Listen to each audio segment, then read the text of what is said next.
जानिब ईअं न जुगाए,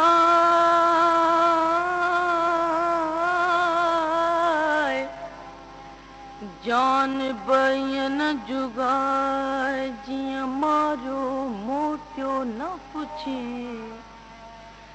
रती रत न निकरे हो सिक तुंहिंजे साए, असां तो ही लाए, असां तो ही लाए, थे पर में पुछाऊं कयूं, सितम खे जान चऊं, दर्द खे करार चऊं, सितम खे जान चऊं, दर्द खे करार चऊं, अचो त हुस्न जी हर कंहिं अदा खे प्यार चऊं, सितम खे जान चऊं, दर्द खे करार चऊं।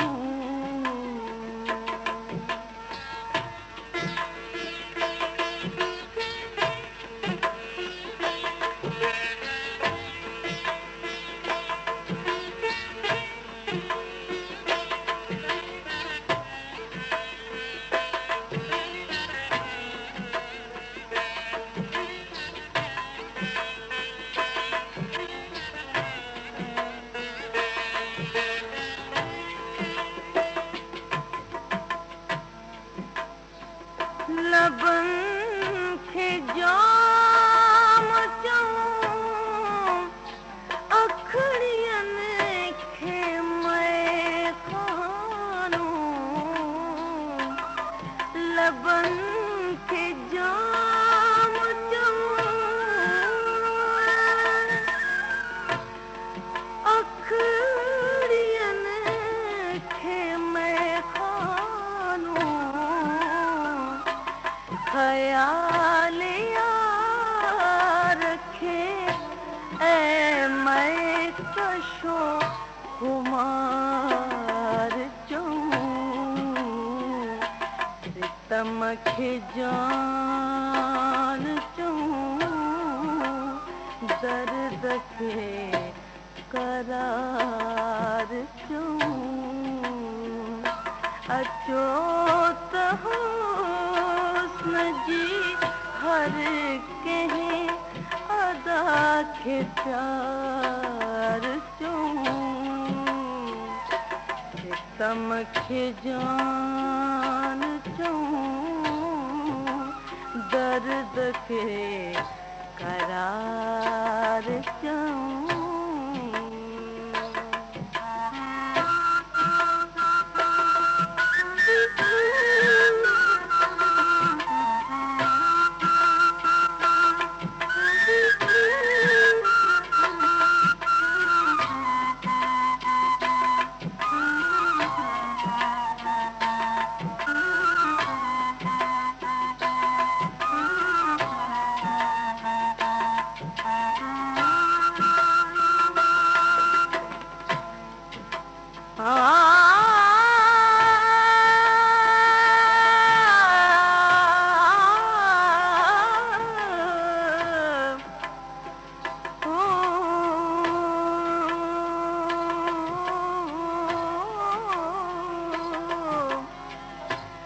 भली कई भला पिरी,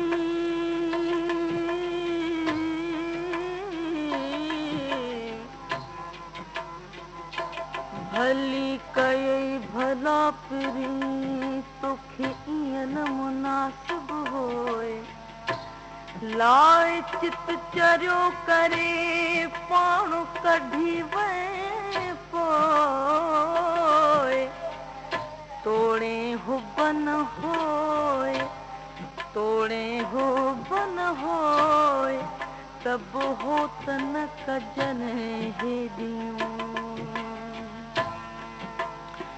अदा खे रंग अखियुनि खे चमन, गलनि खे गुलाब।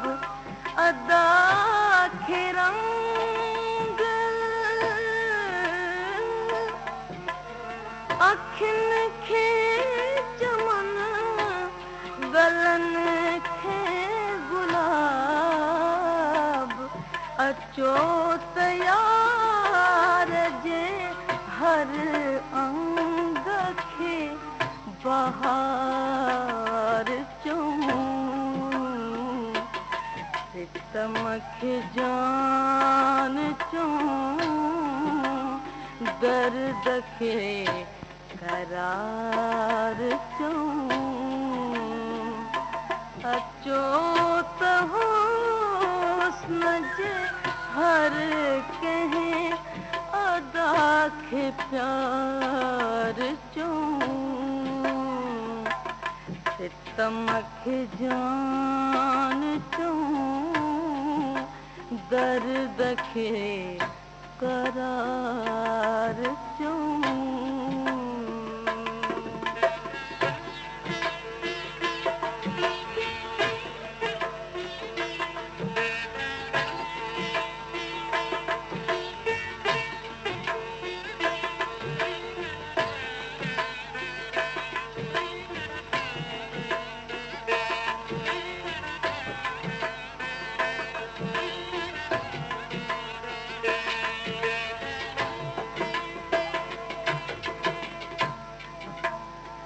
तमाम उम्र हो मसइलो हल ना थियो। तमाम उम्र हो मसइलो हल ना थियो। तबसल के खिचऊं, कंहिं खे इंतज़ार चऊं। सितम खे जान चऊं, दर्द खे करार चऊं। अचो त हुस्न जी हर कंहिं अदा खे प्यार चऊं। सितम खे जान चऊं, दर्द खे करार चऊं।